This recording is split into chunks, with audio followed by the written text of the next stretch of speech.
Hello everyone. तो आज हम पढ़ने वाले हैं एक्टिव और पैसिव इम्यूनिटी के बारे में। एक्टिव और पैसिव इम्यूनिटी स्टार्ट करने से पहले मैं आपको एक बेसिक कॉन्सेप्ट बता देता हूँ। एक्टिव इम्यूनिटी का मतलब ये है कि हमारी बॉडी जो है वो खुद एंटीबॉडी बना रही है।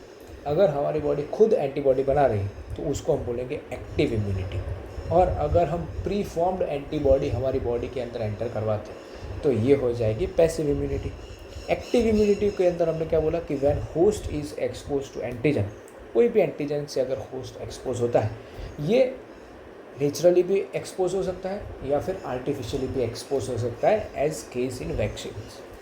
ठीक है, वैक्सीन के केस में जैसे होता है वैसे। तो इस टाइम पे होस्ट की जो बॉडी है वही क्या करती है, एंटीबॉडी बनाती है। इस टाइप का जो रिस्पॉन्स है वो कैसा है, स्लो रिस्पॉन्स है।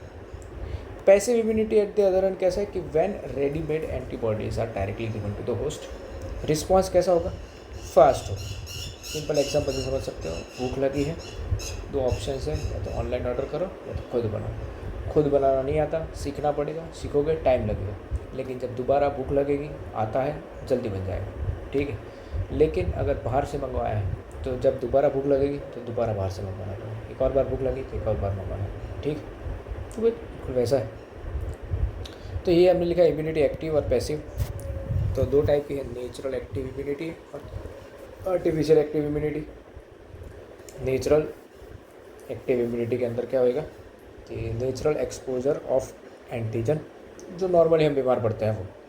और आर्टिफिशियल एक्टिव इम्यूनिटी, इसके अंदर आ जाएगी वैक्सीन्स।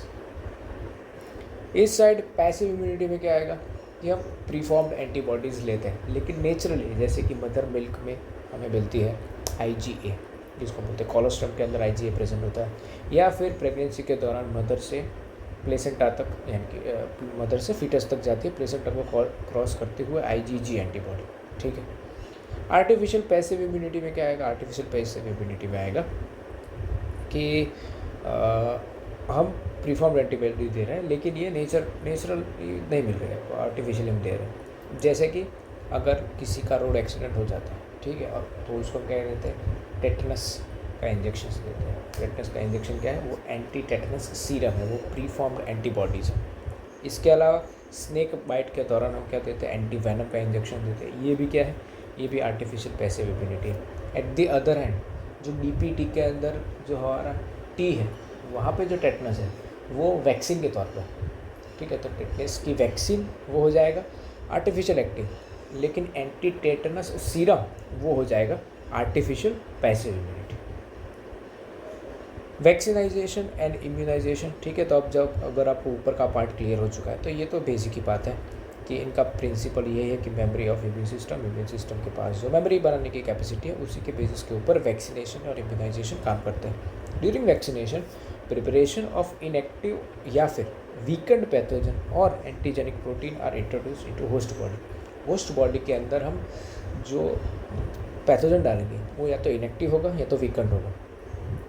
क्यों ऐसा होगा, क्योंकि उससे हमें इन्फेक्शन ना हो जाए, इसलिए vaccine generate memory B and T cell that quickly recognise pathogen on subsequent actual infection. तो अगर एक्चुअल इन्फेक्शन होगा तो बॉडी के पास उस पहले एनकाउंटर की मेमोरी है, तो उससे वो क्या करेगा, डील कर लेगा। वैक्सीनेशन एक्टिव आर्टिफिशियल इम्यूनिटी का पार्ट है। वीक या फिर इनएक्टिव पैथोजन या फिर एंटीजेनिक प्रोटीन इंजेक्ट किए जाते हैं होस्ट के अंदर। Antigenic protein is produced in bacteria और yeast due to recombinant DNA technology. तो रिकॉम्बिनेंट DNA टेक्नोलॉजीज की मदद से भी हम वैक्सीनेशन कर सकते हैं। Due to recombinant DNA technology, large production of vaccine is possible. और हमारी बुक के अंदर क्या लिख के दिया कि हेपेटाइटिस B की जो वैक्सीन है वो हम यीस्ट से बनाते हैं।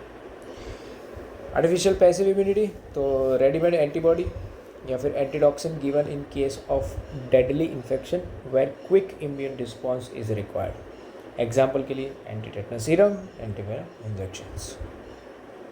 ठीक है, तो यहाँ पे हमारी एक्टिव और पैसिव इम्यूनिटी और वैक्सीनाइजेशन और इम्यूनाइजेशन का टॉपिक ख़त्म होता है।